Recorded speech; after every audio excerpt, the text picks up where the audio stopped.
Hi, my name is Macon Reed and I am the Louisiana Fellow for 2024. I've lived all over the US and really experienced like this sort of array of different cultural spheres that we operate in. And I think that in New Orleans I can say, you know, it's such a vibrant city, but we also don't have a lot of infrastructure. Louisiana's not a state that's just rolling in cash, you know? And I think that that really shifts the way that artists have to show up for each other in community. I came to a point where I realized that art would let me re-engage conversations and ideas that we might feel like, oh, I already know how I feel about that, so I haven't really thought about it again.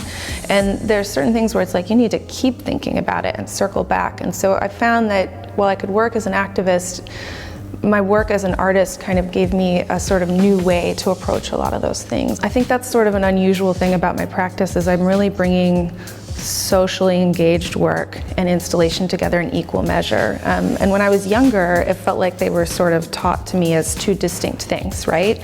Almost at odds with each other. But I find that by creating an installation, you kind of give people permission to open up to a new part of themselves or a new part of a conversation and each other, and that also having that experience then makes them appreciate the installation and the sculpture more. I've been thinking a lot about how important intergenerational relationships are, and so that's something I've been trying to foster in my work is ways for us to meet across different age groups, especially as I've been working since the pandemic and doing work around death and aging a lot more, is really like how can we build an intergenerational community in particular.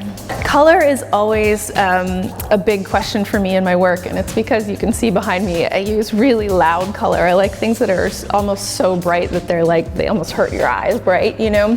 There's this book that called Chromophobia that I read by David Batchelor once, and it essentially talks about how as industrialization rose in Western Europe, color became something that was increasingly seen as something to fear or something to denigrate. And really directly in the literature you can find things where it associates color with femininity, with women, with queerness, with people with mental illness, with these various different groups.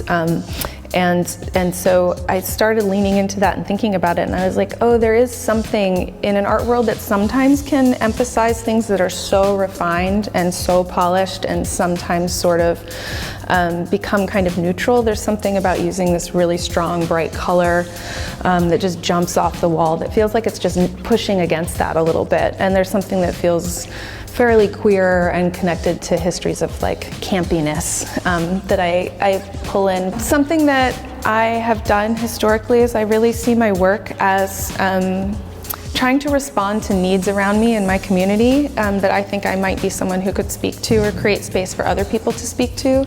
And so I've only recently started talking about my own personal story in the work more and thinking about like my background in these different communities, but also growing up without a lot of money. When we talk about art, a lot of times people don't talk about class and they don't talk about the sort of invisible things behind the art world, which is why things like the South Arts Prize make a really big difference for us artists. But so I'm just putting it out there in case there are other young artists who also haven't come from a lot of money that we exist, and it's not easy, but that you can find a way to have an impactful and meaningful career in the arts, regardless of where you're coming from.